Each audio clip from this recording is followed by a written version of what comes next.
Hey guys, I'm gonna have to do this next video from my truck. I just can't find any time throughout the day to get it done, and I've had a lot of people asking me if bringing their dog to dog daycare is the right fit for them and their dog. And I try to explain to them, it really just depends on your dog, obviously. And it also depends on you, your lifestyle and things like that. As far as your dog is concerned, that's why we do an initial temperament test with every dog that comes into our facility, because we don't lock them up in cages and crates. They're free to roam wherever they like, inside, outside, wherever they want to go. And living here in San Diego, we have really nice weather. 95% of the year, even when it's raining out, which is usually about a month or so, but it only rains a little bit throughout the day or whatever. But we'll still leave the doors open, and they still run out there and stuff, and they get a little bit wet because there's some dogs that like that. But for the most part, we try to keep them inside because a lot of owners don't like their dog coming home soaking wet. At any rate, because our weather is so good, we have a lot of customers with different lifestyles, outdoor lifestyles. Like, say they want to go on a bike ride or something, that's a little bit difficult to take their dog, so they'll drop them off or, come play, get some exercise, run them out, whatnot. And then if they have to go to work, we, in the mornings, are pretty busy. Everybody's dropping their dog off before they go to work. And then, on the way home, they pick them up. That's pretty much essentially what daycare is. And then as far as the dog, your dog, it just depends really on his temperament. Meaning, is he friendly? Is he aggressive? Is he shy? And we can pretty much deal with any of that. The aggressive one, is a little bit more difficult for our situation. We don't, because we don't lock up the dogs or separate them. And that's what we're pretty much testing for, is the level of aggression. Some dogs are just aggressive if, you mess with them, or you put your hands near them, or you push them further than they're comfortable with. That we can deal with. But, dogs that are just, aggressive for aggressive sake, we tend to not be able to take care of that too well in our situation. That's more of a facility that offers, individualized care. So, but other than that, how does your dog handle being around other dogs and new people? Especially for the first time, that's what the temperament test is supposed to shake out, and that's how we determine at that point. You can't really go on your past behavior, your past experiences with your dog. It doesn't work out, because, and that's why when we do our temperament test, we ask the owners to drop your dog off with us, and we'll take him from you, and give us a call in about an hour or so. Don't stay there. There's some owners that want to hang out in the lobby and wait, or they'll sit out in their car, and we ask them not to do that, because your dog can, if you're in the facility, your dog can absolutely smell you and know that you're close by, and they're going to act differently. Most of them will stand, hang out by the gate, by the doorway to get back out into the lobby, get near you again. Some of them will bark and cry and whine, so you hear them, and then you come and get them. And we don't want that. We want them to know you are gone, and so they have to give this a real fighting chance. So we ask that they leave, and they even know when you're in the parking lot. Believe it or not. It's really strange. They know when the owners are just hanging out in their car in the parking lot. And what's weird about that is we have some staff that when they come in, there's certain dogs that have gotten real attached to some of our staff. And so when they come into work that day, when they pull up into our lot, those particular dogs start going like, start barking, start jumping around and getting really excited, because it's almost like they sense it, or they could smell it or something, but they know that those particular staff members are coming in, and they get really excited. So it's a strange thing, but yeah, so we ask them not even to hang out in the parking lot. Just go grab a cup of coffee, go grab some lunch or some breakfast or something. And then if you want them to stay with us, because on your first temperament test, when you come in with us, your day of your temperament test is no cost, no fee. Number one, we don't charge for the temperament test, obviously. But also, as long as your dog is happy and excited and everything is good, he's welcome to be there. He can stay at the whole day at no cost, no additional fee.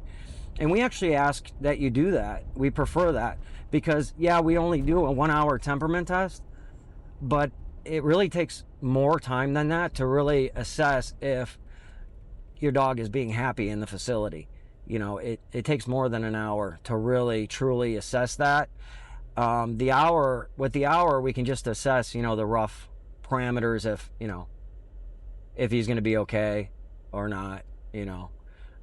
But when they stay all day, it's a lot better of a feeling because it gives them a chance to start to learn the smells of the facility, the other dogs, the way that they smell, you know, the introductions that they do to each other.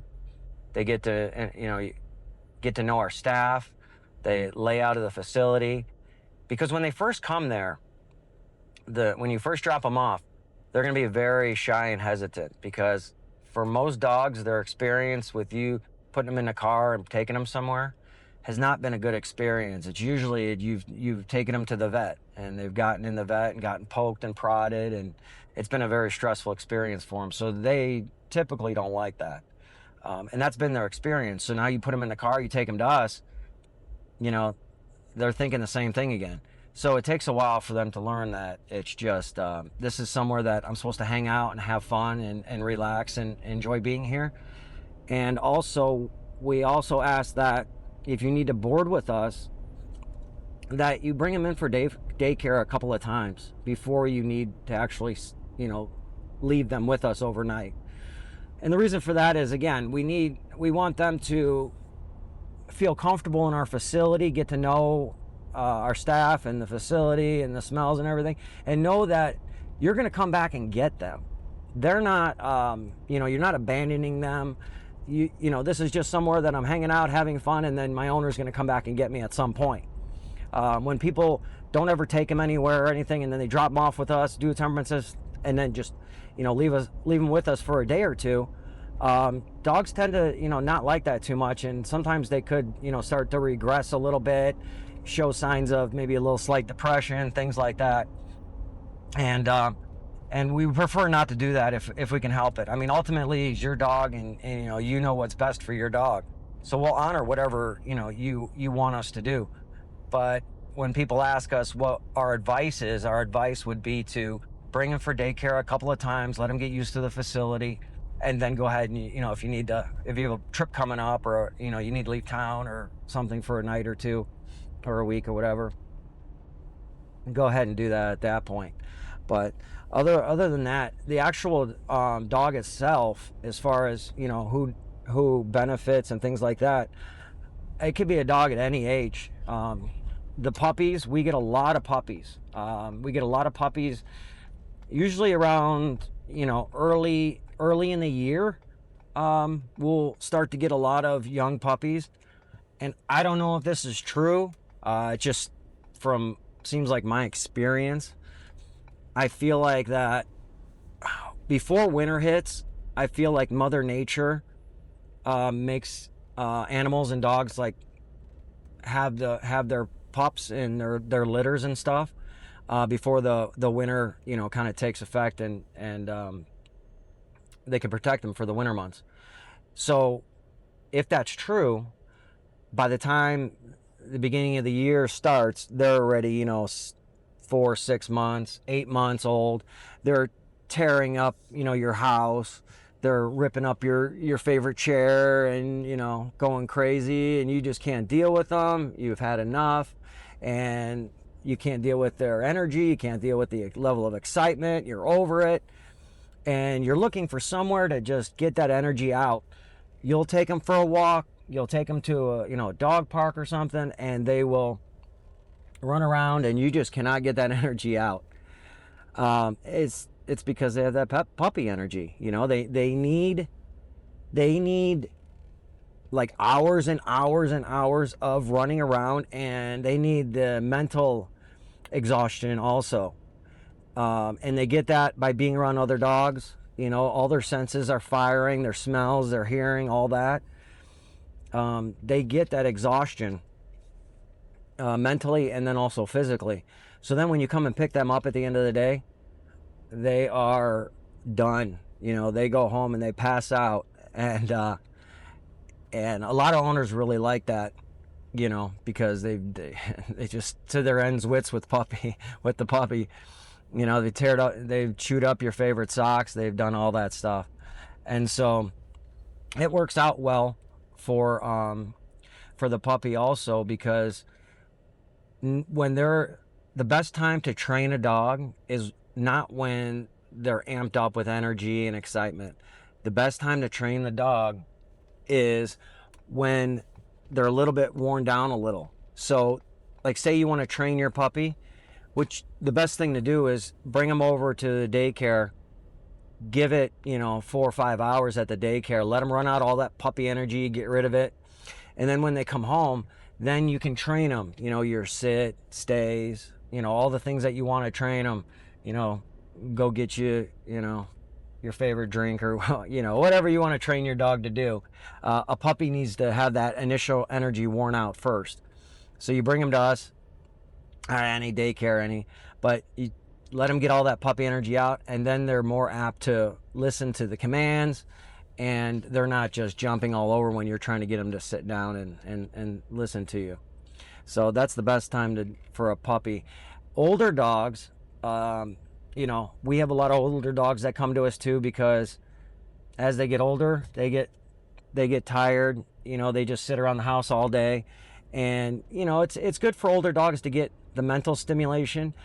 You know that they're not going to come in and run around and, you know, act like a puppy would, but older dogs still get that sense of, you know, mental acuity outside the home, because they've been looking at the same walls, the same chair, they do the same thing day in, day out. So it helps them. You know, I think if you were, I don't know, related to an older person, it's probably not the most healthiest thing to be in one little room, or, you know, the house, never get to go out, never do anything, you know, stuff like that. So it helps the older ones too. Have any medical concerns? It could be beneficial, even if they have a medical concern that you may think is a big deal.